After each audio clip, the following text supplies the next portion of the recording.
বর্তমান সভ্য সমাজে সচেতন সমাজের বুকে এখনো কুসংস্কার নামক শব্দটা কালো ছায়ার মতো থেকেই গেছে। তার নিদারুণ উদাহরণ হচ্ছে নন্দরানী দেববর্মা। প্রসঙ্গ হচ্ছে গত মাসের অক্টোবরের শেষের দিকে যখন ডাইনি অপবাদে খুন করা হয়েছিল নন্দরানী দেববর্মাকে সিধাই থানাধীন অভিচরণ এলাকায়, এবং পুলিশি তদন্তে নেমে অভিচরণ এলাকার কোনো এক নির্জন স্থান থেকে গ্রেফতার করেছিল মূল অভিযুক্ত মাস্টারমাইন্ড তিনজন খুনিকে। এদের বাড়ি একই গ্রামের অভিচরণ মনচরণ কোবরা গ্রামে বলে জানা গেছে। এরা প্রত্যেকেই জেল হেফাজতে রয়েছেন। ডাইনি অপবাদের কারণে কয়েকজন দুষ্কৃতী এলাকাবাসী মিলে ওই মহিলাকে খুন করেছিল। আরো অনেকেই এই খুনকাণ্ডে যুক্ত রয়েছে, কয়েকজন এখনো পর্যন্ত পলাতক রয়েছে বলে জানা গেছে। পুলিশ সূত্রে কি খবর, কি বলছেন পুলিশ আধিকারিক, শুনুন।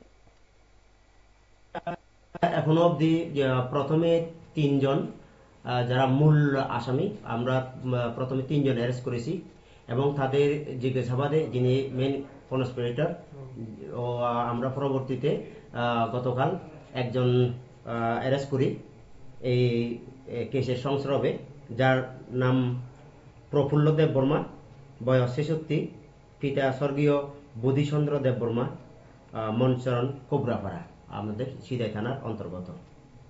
এই অবধি আমরা এখন অবধি 4 জন আমরা অ্যারেস্ট করেছি। আসামি কি কোর্টে পাঠিয়ে দিয়েছেন? আমরা আজকে কোর্টে পাঠিয়ে দিয়েছি এবং দেশি রিমান্ডেও আছেন বর্তমানে। এখানে এই ঘটনার সাথে মানে এফআইআর নেমে অ্যাকিউজড কজন ছিল? এখানে এফআইআর নেমে অ্যাকিউজড 9 জন ছিল, যার মধ্যে প্রধান যে অ্যাকিউজ গুলো যারা সরাসরি ঘটনার সাথে যুক্ত, ওনারা 3 জন এবং যিনি কনস্পিরেটর ও উনি একজন, সর্বমোট 4 জন। বাকিদের অ্যারেস্ট কবে নাগাদ?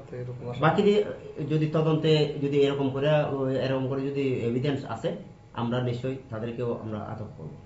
এমনিতে এখন পর্যন্ত যে পরিমাণে মানে ইন্টারোগেশন হয়েছে অভিযুক্তদের, এখান থেকে কি নতুন কোনো নাম উঠে এসেছে এফআইআর নেমে অ্যাকিউজডের বাইরে?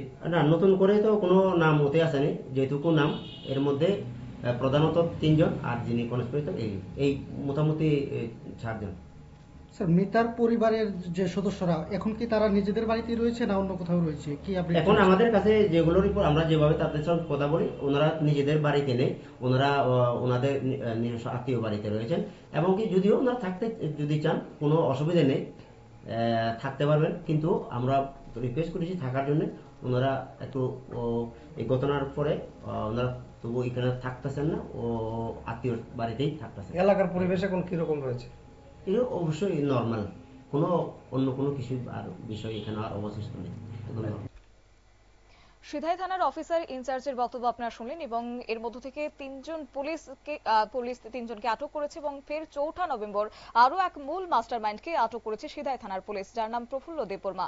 অভিযুক্তের বয়স আনুমানিক 66 বছর।